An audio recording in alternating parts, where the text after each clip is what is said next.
About another very talented but struggling quarterback that you know very well. You played 2 years in Chicago with Jay Cutler. Mm-hmm. He continues to struggle. His team obviously is struggling around him for many of these same kind of reasons we're talking about. But he's got weapons that Cam does not have.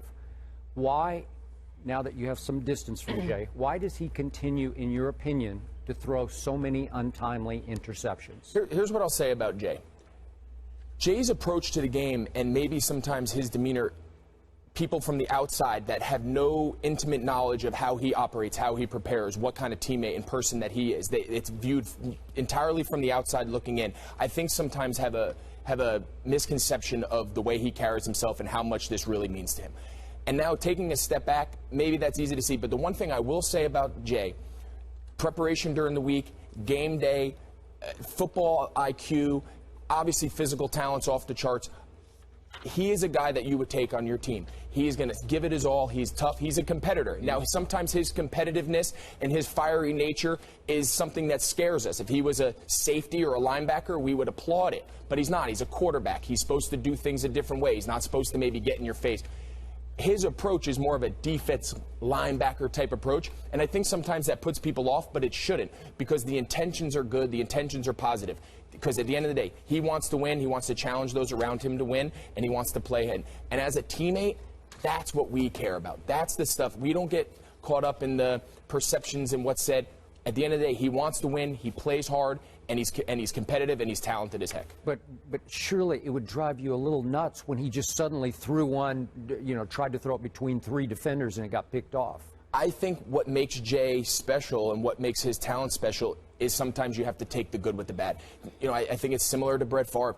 He is going to make those throws so many times that the times it doesn't shouldn't overshadow the times that he does make it so many. Craig. Some of the throws that he makes, some of the back shoulder, feet, people say, oh, his feet are off balance. Yeah, but he just threw a 35-yard comeback to the outside on a rope on 3rd and 12.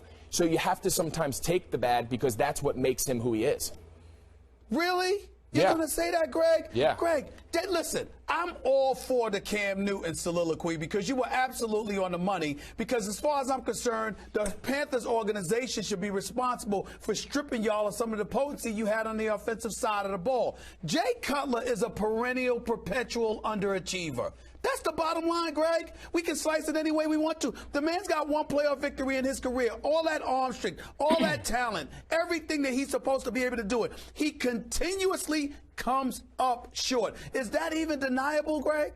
No, but I think so many times the praise gets heaped on the quarterback and the criticisms gets heaped on the quarterback. And what we have to realize, this is not NBA basketball. We're not going to give the ball to LeBron every time down and have him put his head down and drive to the hole and single-handedly takes over. There are a lot of circumstances that go into overall team success and long-term, prolonged success in the NFL. And having a good quarterback is part of it, but there's so many other pieces that are required around that go into having success in the NFL that I think it's the sport that you cannot pin wins and losses on one individual. That's fair. But my response to that would be, if you've been in the league for 9 years and you've had a plethora of scenarios that you were living in and dwelling in occupationally, and you continuously come up short, when does it become about you? You got Martellus Bennett, you got Brandon Marshall, you got Alshon Jeffries, you've got Matt Forte. Your offensive line is better than it was in years past. Before it wasn't, but it is now. Before you didn't have Brandon Marshall, then you did it. Then you had him before, but then you did it, and then now you got him back in Chicago. You didn't always have Alshon Jeffrey to this level, the way that he's capable of producing. You have Tressman now. You had Lovie Smith before. How many different scenarios have to show itself, Greg, before we're able to look at the most important position on the field, the person that's playing it, and saying, excuse me, it's about you finally. It's got to be about you at some point. I don't think it needs to be ignored. I don't think anyone, I'm sure if you ask Jay, he wouldn't say you ignore me, I'm not part of the problem. I don't think that's the case at all. Everyone plays their part in the problem. But to say he is the problem single-handedly, that circumstance, I think is an unfair criticism across the board, not just for Jay, but I think that criticism of wins, losses, how many championships, this guy's won this many, that many. I think in football, I think that's not the argument to be had. It's different than the NBA where championships and rings and all that mean so much. There is no more ultimate team competition than in football, especially offensive football. I get so that. I think that criticism's a little unfair. I didn't say one thing about basketball. I never brought up the NBA. I'm talking about Jay Cutler. I'm talking about Jay Cutler being in various different scenarios and still doing what he does. Skip, go. Stephen A., my conclusion is, I think Greg Olson should run for office. Yeah. He's a gifted orator. Yep. Greg, you fairly point out that Cam receives more criticism than other quarterbacks, so that was fair of you. You also say the team needs to play better, including yourself. Quickly before we wrap this segment, 3-6-1, NFC South, is that the division you guys win it? Yeah, I mean, it's pretty clear. I mean, and for us to sit up here, it sounds crazy to say, oh, all we have to do is win 5 games and we win the division. That's the case. That is the case. But we sound silly. We haven't won a game in 5 weeks, so we need to start with winning 1 game. We need to win this 1 game following the bye, and then we'll worry about winning 2, and then we'll worry about winning 3, 4, and 5.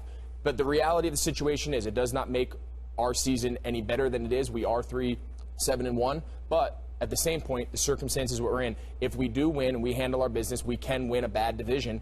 7. And that's... Right. That's somewhat encouraging. Yeah, I gave you one more. 3-7. Yeah, it's even I should have said worse. 3-6. 3-7. All right, Governor Olson, thank you. Just like he defended Cam Newton.